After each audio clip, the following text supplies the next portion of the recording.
everyone, and welcome to the fourth and final devlog of episode 1 of my visual novel. Today is going to be a bit more casual. It's unscripted, so you're in for all that unscripted chaos. Let me know if it's any good, or do you like my more organized, actually scripted videos? I have wrote a little list of everything I've worked on since the last devlog, where we worked on the scene of young Eren and their dad, and stuff related to that, which is like a lot of fun.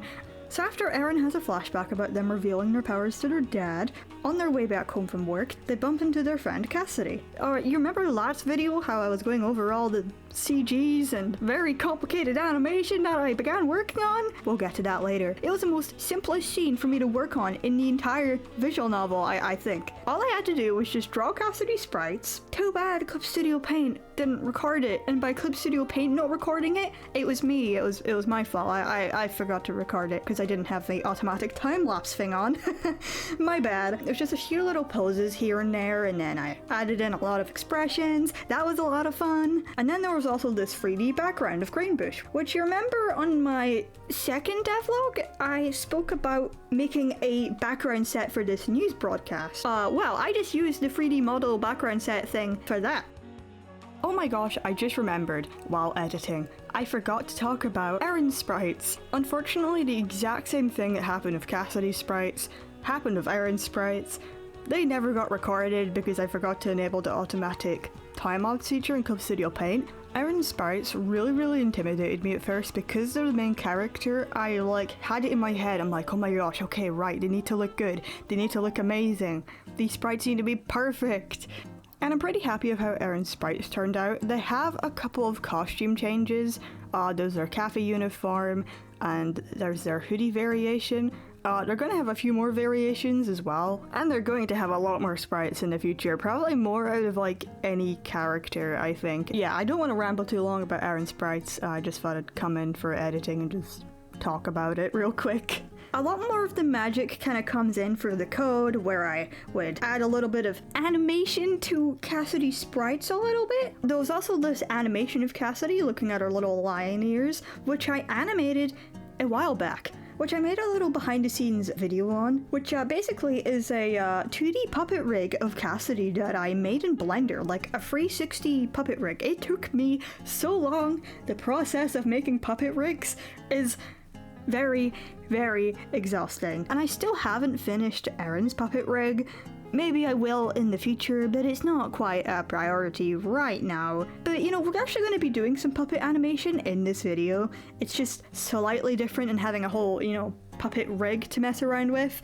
You'll see later. And with all that, that is the first scene of this devlog finished. And the next scene is where Eren and Cassidy talk to Eren's mom, Emory. And you learn a little bit more about Eren's family life, as well as Emory's hobby. For this shot, I drew Emory's sprites, of course. They were a lot of fun. I like Emory. She's such a fun character. I'm sad you don't really see her that much in the series. At first, she will come back. She is important to the plot quite a few times.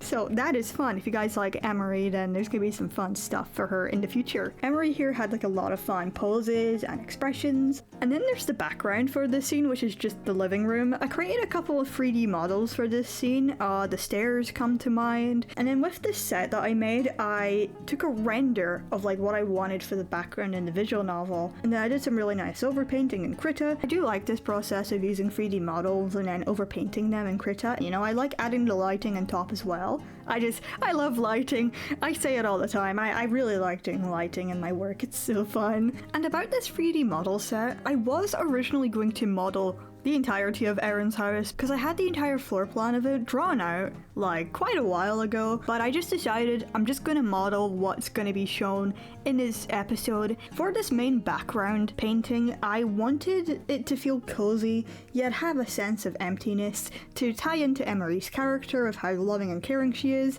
while also showing a sense of absence in Eren's home. Which, speaking of, we get a little sneak peek into Cal's office after seeing it when Eren was a child. which since then the environment is now a lot more darker and colder, conveying how unwelcoming it is from Erin's point of view compared to how they saw it when they were a child, where it was very inviting, warm and happy. There was also a few frames of Cal that I drew.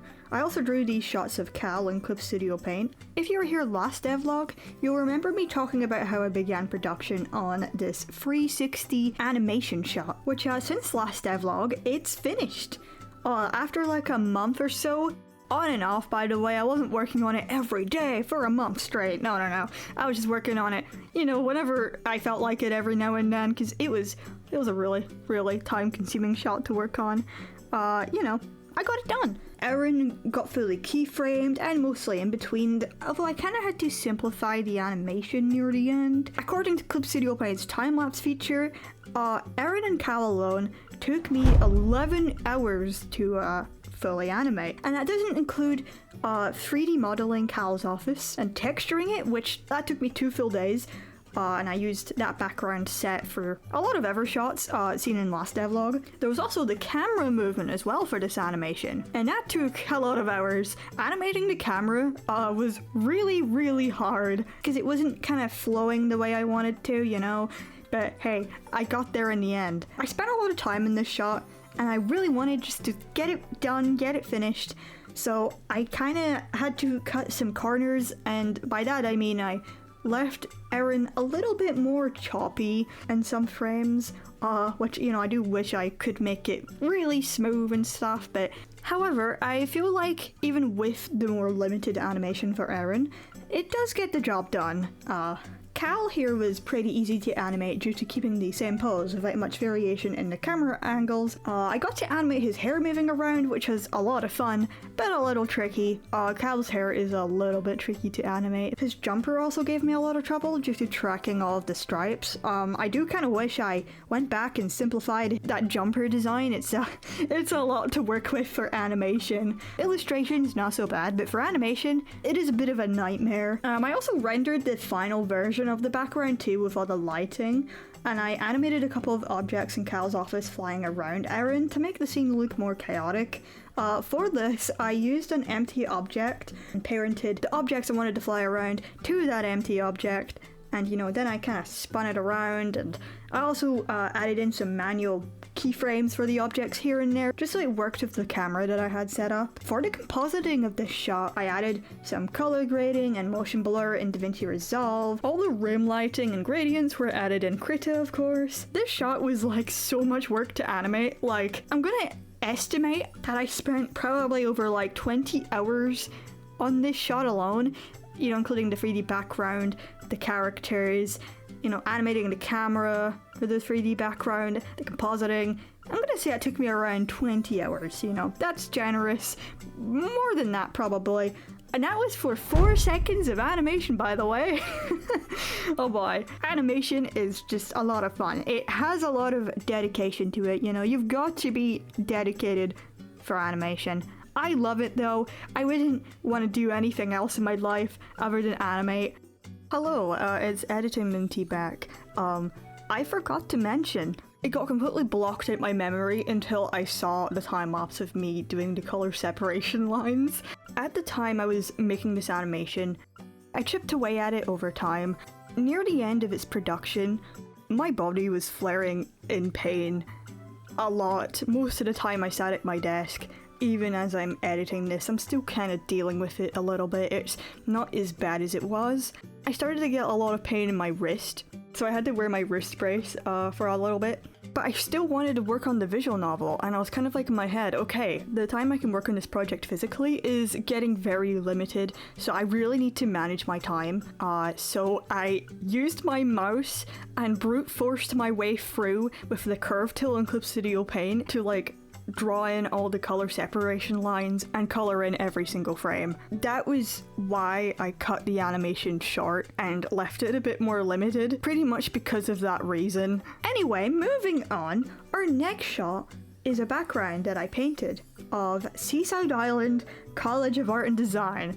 I finally came up with a nice and formal name for the art school that Erin goes to. I've been meaning to do that for a while. This background has been sitting in my computer for like quite a while, months I think. I ended up drawing this as a concept sketch originally, but I never finished it. I just kind of left it at the flats, and then I was like, oh yeah, I'll come back to this at some point, and I never went back to it. And then I was like, I was really needing a illustration of Seaside Art School, so I just rendered this shot and used it for the visual novel. I think it gets the job done. It's, you know, it's good. I quite like the design of Seaside Art School. It might get a revision in the future, but I don't know. It will be very minor because I don't want to change the design too much from what is seen in episode 1. The next scene is of Eren and Cassidy in Eren's bedroom. For the background of Eren's room, I took this concept sketch that I made a while ago, and I just painted over it. Originally, I was going to make a 3D model of Eren's room, but I just thought, you know, painting over this sketch that I made will probably just be quicker. I like some of the details that I added in this painting. Like earlier on in the visual novel, Cassidy mentions that she has these little headphones. And if you look very closely in this scene, you can see her headphones, which was a bit of a last minute detail I added. There were some things in the original concept sketch that I did remove in the final version, but considering Eren and Cassidy are moving away, it makes sense that the room is a little bit more barren. I did want to simplify this background a little bit and just save some time that I can put into other assets. I also painted the interior of Eren's suitcase that has all their art supplies in it. I don't really remember much about this one. I'll probably mention it later, but I was dealing with quite a lot of physical pain, and I was like, I hate this. I hate sitting at my desk and dealing with back pain. So, you know, I just dragged my drawing tablet onto my bed, and I was just like, right, I'm gonna draw from here. And you know, it actually worked. So, yay! That's the only thing I actually kind of remember about the drawing of this suitcase. I don't know why. But I do quite like the rendering here. There was also another shot of Eren's suitcase and Cassidy's suitcase at Eren's door, which for that shot I took a render of Cal's office door and I painted the walls green to match Eren's bedroom. I wanted to convey that time was passing by as Eren and Cassidy were finished packing all their things. Originally in the storyboards I had drawn out, there was going to be a lot more to this sequence. However, for the sake of time, I really simplified it to show Eren and Cassidy's luggage being placed by the door one by one. There's also a couple of shots where Eren holds the friendship bracelet Azure gave them when they were kids, as Eren lies there in bed thinking about the day she got taken away. I tried to overlay the images from the opening scene of the episode on top of this hand shot. However, Ren'Py just didn't like it, so I resorted to just combining the two images together in Krita.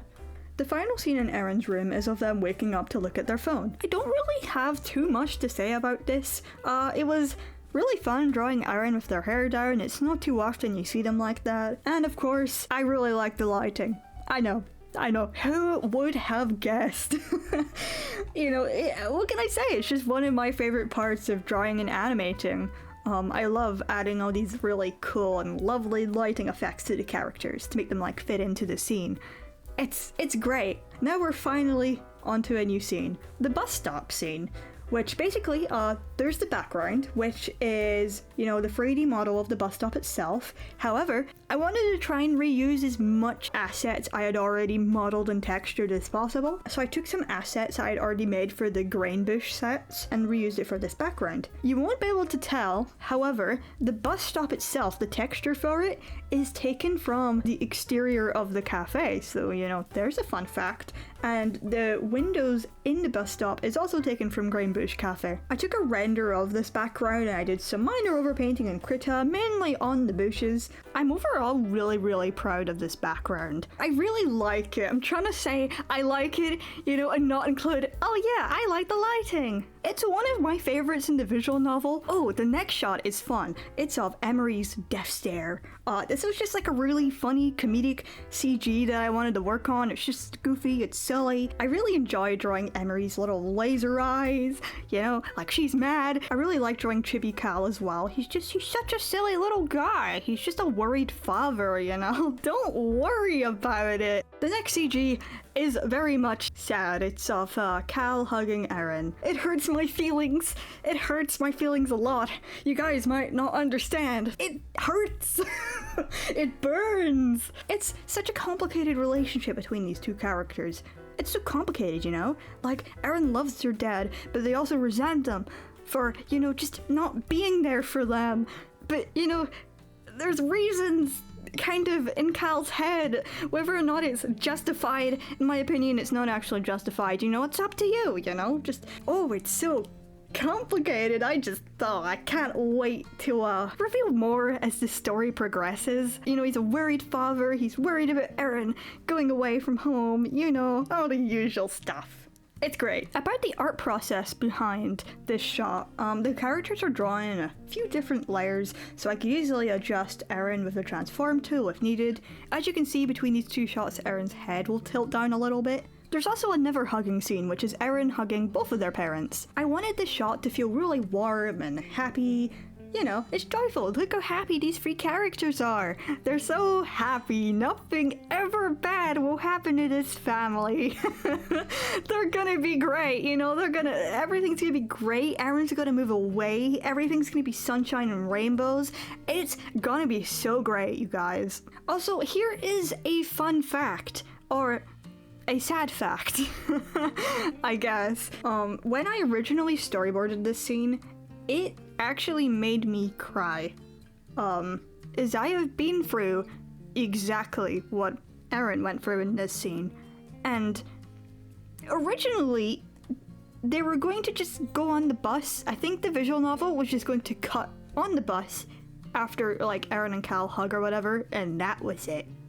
That was it. I kind of just, like, I really projected myself onto Eren. And I was kind of thinking, you know, if I looked back and saw my parents one last time before we parted ways, for who knows how long, I would want to go back and hug them, you know?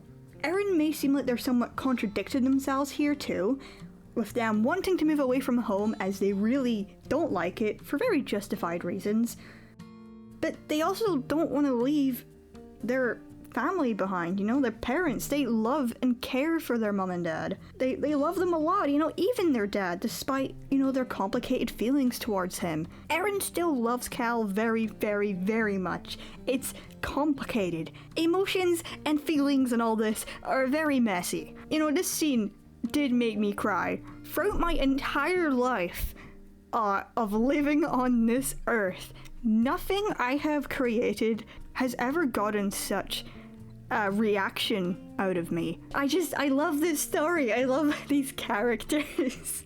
So, you know, there's a story for you. I wish I could have included the original storyboard in the visual novel. I will show the original storyboard panels, the very few that they are.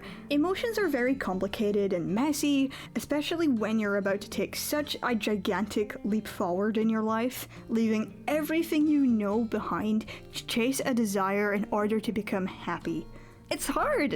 It's really hard, you know. It's funny because at the time when I originally created Eren did the thing that I was too scared to do. Last year, I finally made that decision. I finally did it. And it was like one of the best decisions I ever made because I believe I deeply needed that experience in my life. And I'm very excited that I'm an animation student. Like, what is going on? That's crazy. I'm so happy to be studying alongside such amazing and cool people. You know, Eren's a very deeply personal character to me. All of the characters have tiny little fragments here and there.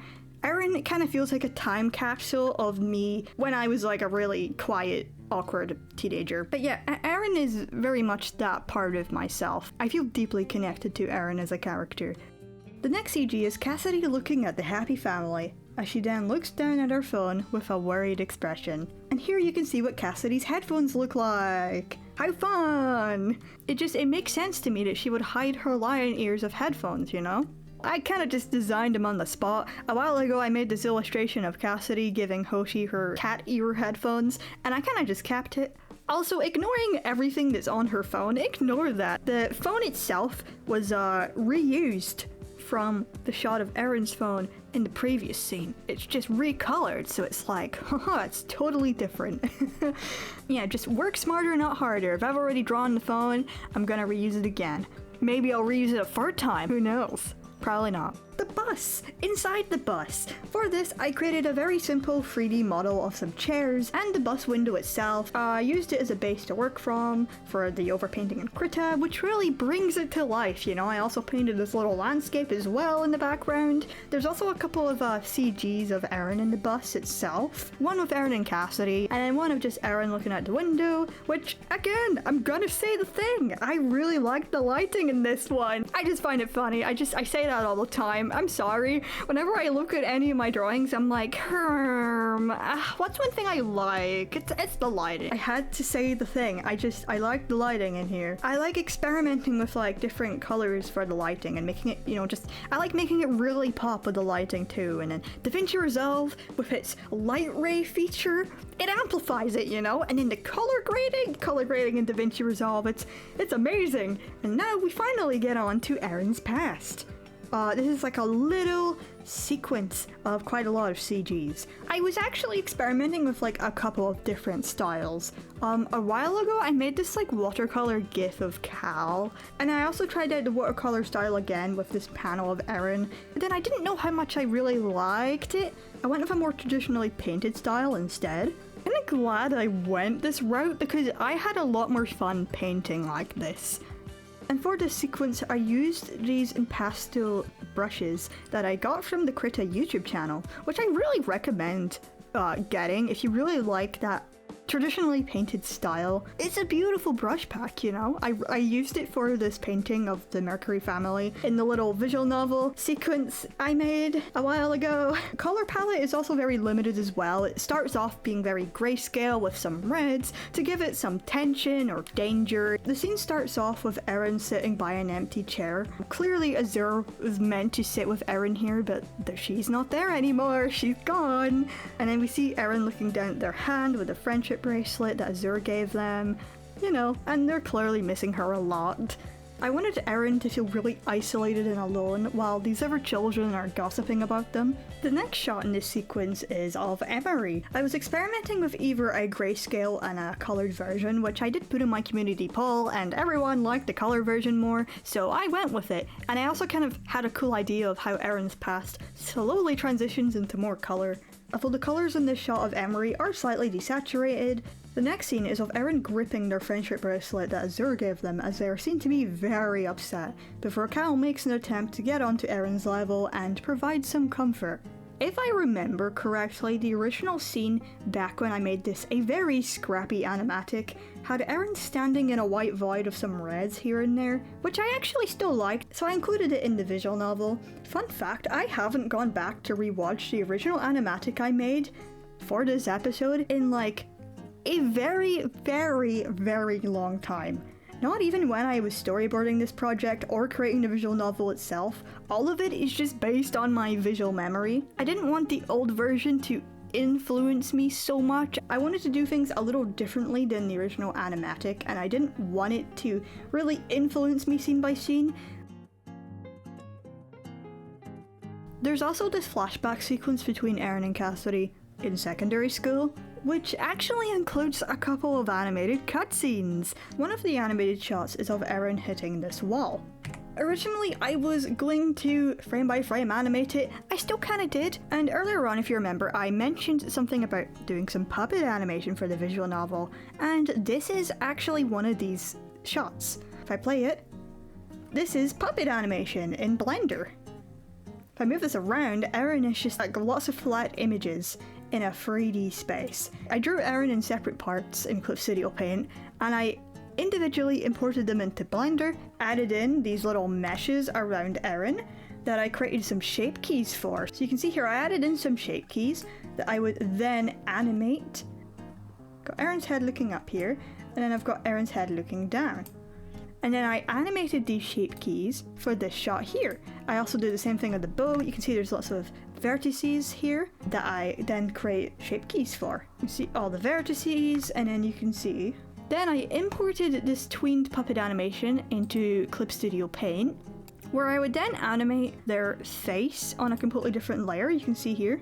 I also animated their hair I turned their hair into a brush, and Clip Studio Paint has this really cool thing called a vector layer, which basically each brush stroke you make is made up of these points that you can go and distort.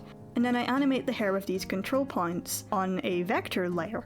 So that's what I did for Erin's hair strands here, and then Erin's hair loops are frame by frame animated. Then after adding some lighting in Krita and some compositing, I ended up with this animation. Every software went into this. Krita, Clip Studio Paint, Blender of course, and DaVinci Resolve. I used everything I knew to make this animation, and I'm really proud of how it turned out. There was also the shot of Cassidy's hair flowing in the wind, which I used Clip Studio Paint for again. You can see here that I animated it frame by frame in Clip Studio Paint. Nothing too special, just using the vector layers, moving them around when needed.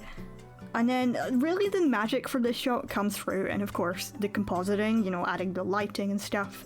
It really sets the tone for it. Also in this flashback sequence you will notice that Erin has very long hair. Very, very long hair. Fun fact, they grew their hair this long because it's kind of meant to represent the guilt they're holding for what happened with Azure and all their troubles that they've had in Powerless Territory.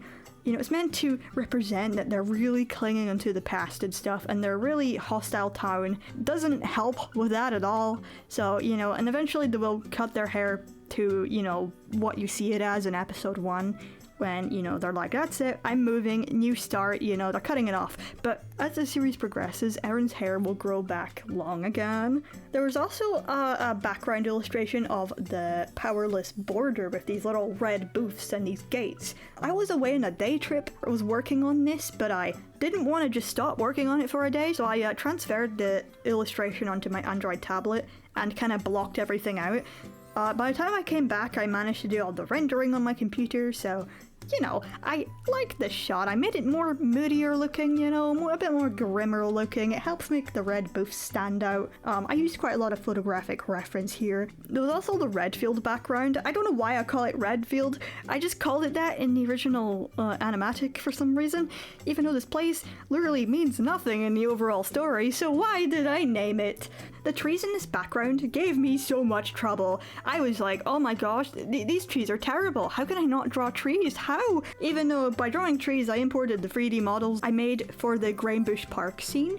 You know, those trees, they were imported into this painting. I think it was just the leaves. I felt like the leaves just like, they all blurred into each other and I didn't like it. It just didn't look good to me. So, you know, I ended up painting everything just by hand. And I still felt like the leaves were all just muddling into each other, and it was driving me insane. That's all I have to say for this shot. That's all I remember about it. Just the trees, man. They haunt me. Now we're on to the final scene of this visual novel, guys. Originally, Redfield was going to have a scene of Erin pointing to Ardor, which is the name of this city that Erin and Cassidy visit. Erin explains it in the visual novel, and you'll learn more about it later on. There's going to be a CG of Erin pointing to Ardor in the distance. I ended up just taking this render that I'd already painted at the time and just make it look like the sun is setting and the entire city's like all red and stuff. Although I still would have really liked to have drawn Erin pointing to Ardor. It would have looked pretty cool. My body was in a lot of pain during like most of the development throughout episode 1, and I can't sit at my desk for as long as I used to, even as I'm recording this voiceover after I've had some time to recover from episode 1. I'm still kind of in pain. I feel like I've definitely had some damage from working on my short film breakthrough last year, because I worked like absolute hell on that project. It was bad. Oh my gosh, I worked myself like really, really badly. And I feel like that was kind of like the final nail in the coffin. Sometimes the pain will lay dormant for like a while. But then if I start to work on a project kind of obsessively, even if I'm still getting up and taking breaks every now and then, you know, my body will be like, huh, yes, let's flare up in pain. Especially on my upper back and my shoulders, I'll get this like tingling or like burning sensation. It's really annoying and frustrating. It's not like, oh, it's so painful, I can't sit here. It's more like just really annoying. It just, oh man. In my little head, I would want to work on the visual novel 24/7. This has been the happiest I have like felt working on a project in such a long time, because like it's mixing in something that's like completely new territory for me. But like, it's also mixing in things I'm already really familiar with and really passionate about, like animation. Gosh, I love animation. I'm studying animation. That's so cool. You know, animation means so much to me, and so does drawing overall. So it makes it kind of like refreshing to work on. I love this project and the characters so very much. Guys, the outline, including some occasional script moments, is over 100,000 words that I've been like developing the past couple of years because I rewrote the entire thing. I love the characters so much. They mean so much to me. The story means so much to me. So mentally, I would want to work on the project 24/7 because I was so excited about it, you know? Every time I'd fall asleep, I'm like, oh my gosh, I love this project. I don't want to go to sleep. I want to keep working on it. However, I physically just could not keep up with my brain. As I mentioned earlier on about the art supplies in Erin's suitcase, I associate that with me being in a lot of pain sitting at my desk, that I dragged my drawing tablet, you know, I dragged all my digital drawing equipment onto my bed just so I could draw and wouldn't have to take a break to not work on the project. And like, I'm still dealing with this physical pain. I just need to rest a little bit. It will go away on its own. Anyways, for Ardor, I turned these concept sketches that I made a while ago into a 3D model. And if you're interested in seeing how I ended up designing Ardor, along with some other backgrounds that you'll actually see here in episode 1, you can watch this video I made a while ago talking about designing the backgrounds for the series. For the 3D background set of Ardor, I duplicated a lot of the buildings I'd already made to kind of create a city, and then I'll take renders of this 3D set and do some overpainting and lighting and krita, and then I would add some final color grading to give it a more eerie look in DaVinci Resolve. This town hall background, it took a lot more work to overpaint just due to all the details, and I had to add a lot more shadows. There was also this Cassidy CG where she's kind of hugging herself, really scared. You'll learn a little bit more about Cassidy and her whole thing. There's a couple of shots of this monster character. There's this footstep, which was a puppet animation created in Blender. There's also this shot of the monster living over Erin and Cassidy. I tried to make this monster look really creepy, disturbing, lots of eyes, lots of legs, lots of sharp teeth. It's scary looking. You know, this monster is overall a very creepy character. I hope I gave it, you know, that kind of vibe, you know. I hope it looks creepy. Basically, this is the last few scenes in the visual novel. Basically, we've got Hoshi here, standing on top of this building. This first shot is very simple. He's just kind of standing there, you know, you can just barely see his legs. I wish I animated his shoelaces. Then the second shot is of Hoshi looking cold and lifeless. His hair was quite tricky to animate in a sense to try and keep it on model. I had this exact same issue with Cal, but I had to go back and fix Hoshi's hair animation anyway. It looks a lot better, and because I drew his hair and his face on different layers, I was able to add this really cool drop shadow of his hair onto his head, which I really like. It adds more depth. And for the final shot of this episode, I painted a background of the moon, which I'm really proud of. I used some photo reference here just to help me a little bit, and I'm so glad I did, because gosh, I'm really proud of this moon. Like, I think I did a pretty good job, you know? I'm pretty proud of myself. And the buildings here are just renders of the 3D set that I made. Hoshi was animated in Clip Studio Paint, of course. I kept the animation of Hoshi reacting to a distant explosion very limited, however I hope it gets the job done. The explosion itself, fun fact, was actually taken from my short film Breakthrough. After nearly 3 months later, this project is complete. Everything is drawn and animated for the visual novel. There was actually the sound editing to do, which every sound effect and the music you hear is all coded in Ren'Py, which was a little tricky because Ren'Py doesn't play multiple sounds at once in terms of like sound effects, so if I wanted to overlap any sound effects, I would have to take the 2 sound effects I wanted, take them into DaVinci Resolve, make a little audio file with that, then import it back into Ren'Py, and then, you know, add the code in. Yeah, it was a little bit annoying, and one issue I kind of have is the current game itself. The sound mixing is a bit all over the place. There's some audio that's really loud, there's some audio that's really quiet. Whenever I make like a downloadable version of this visual novel, I'm gonna have to go back and fix some of the audio. here and there. But yeah, I mean, all the music and sound effects here are all sourced from YouTube's audio library and Pixabay. It was fun trying to look at different sound effects and music that would kind of match different scenes. I hope I did a good job. Sound editing is definitely not one of my strongest suits, but I'm trying to get better. For the video upload of the visual novel, I screen recorded myself playing the entire episode. And oh my gosh, it's 30 minutes long. Like, I knew the visual novel was going to be like a little bit longer than the original animatic version I made. Then 20 minutes I'd guess, but 30 minutes? For a comparison, the original animatic that I made a couple years ago is not even half the length of the visual novel. And this is only episode 1 out of like 40, give or take. Also, fun fact, on this final day, I stayed up to 3 AM to get the episode out, as I just wanted it to be out there. I wanted to wake up the next day and be like, wow, episode 1 is out. So I was pretty tired when I was uploading it, and even after I uploaded it though, I just could not stop thinking about the project. It's been a huge part of my life for these past 3 months. There was part of me that wanted to add more CGs and more animations into the visual novel. However, because my body has been flaring up in pain when I sit at my desk, and I've been working on this for long hours, mostly every day for nearly 3 months of my life, I had to cut things out, and I had to cut corners. I always wanted to raise my standards higher and higher to better myself, which can be a good thing. However, at the cost of me being extremely self-critical in what I could or should do to be better, and because of that, I never take the time to appreciate any accomplishments I've made, only its flaws. However, I want to take a moment to just focus on the more positive things. I created something from the ground up that a few months ago was just a figment of my imagination.